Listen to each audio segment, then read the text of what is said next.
Hello everyone and welcome to the lecture on if, elif and else statements in Python.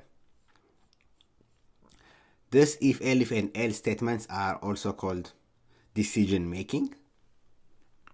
This is because there will be certain conditions, and based on those conditions either some code will be executed, and if the given condition is not satisfied, some other code will be executed. That's why it's a decision making process.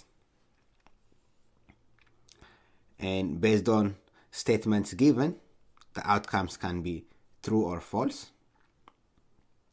Usually if the value given is not 0 or not null, the statement is evaluated as true.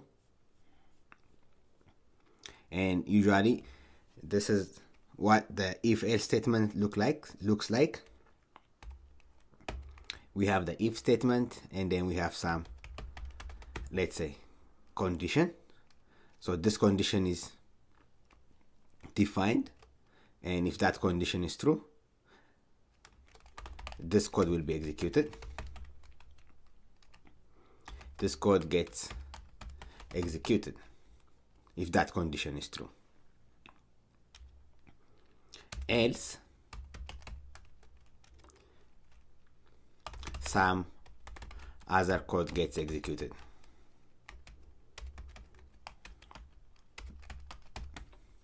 So we have a condition, and if that given condition is true, so whatever statement underneath gets executed. And if that condition is not true, some other code will be executed. So this is the general flow for if statements. And we have three kinds of statements. We have if statement, we have if and else statements, we have if, elif and else statements, and we also have nested if statements. We'll see each of this one by one. First, let's start by looking at a simple if statement. Let's say we have some number. Let's say the number is 22. Now we'll execute an if statement, and then some code will be executed. So let's say, first we'll see a simple if statement. We can say if number, we can simply say print the number is what's expected. We can simply run this.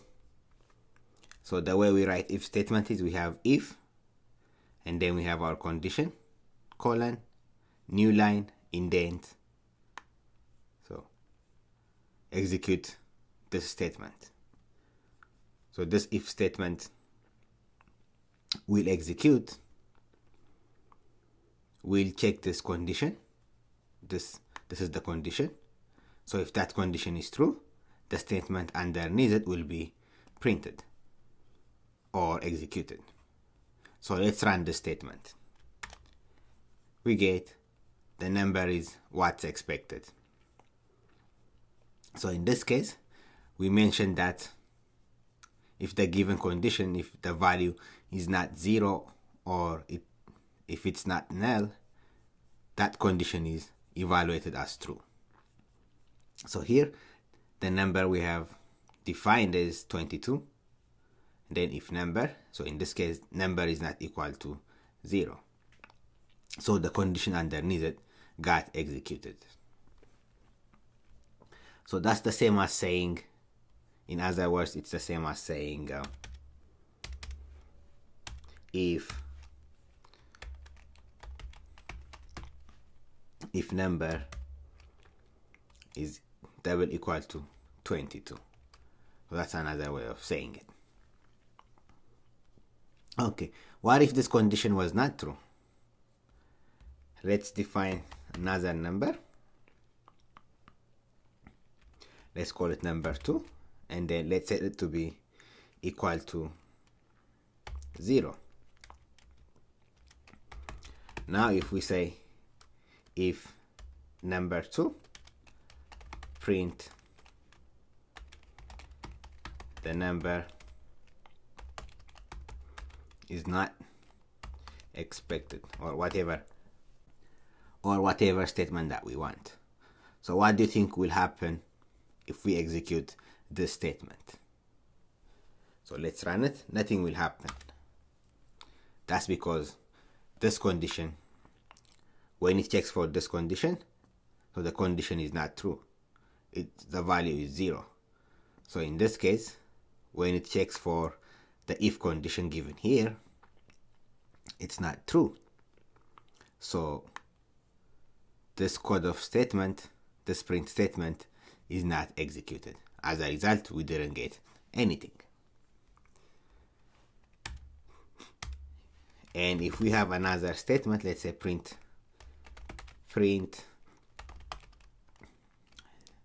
this code regardless.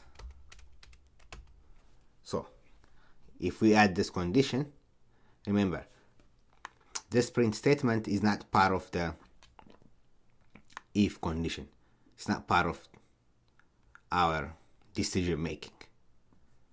You see, it's by itself. So if we run this last code will be print this code regardless.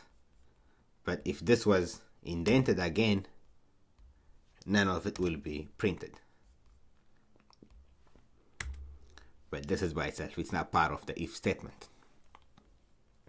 Similarly, in our above example, if we had another print statement here, print this will be executed regardless.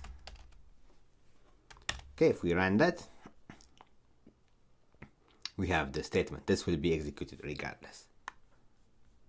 Okay, so this is the if statement. It will check if the value is true, and if the value is true, it will execute the code beneath the if statement, beneath the condition. That's the if statement. In this example, we saw that this condition is not true. So what's next? This brings us to if and else statements. So in the next lecture, we'll look at if and else statements. Thank you everyone, and see you at the next lecture.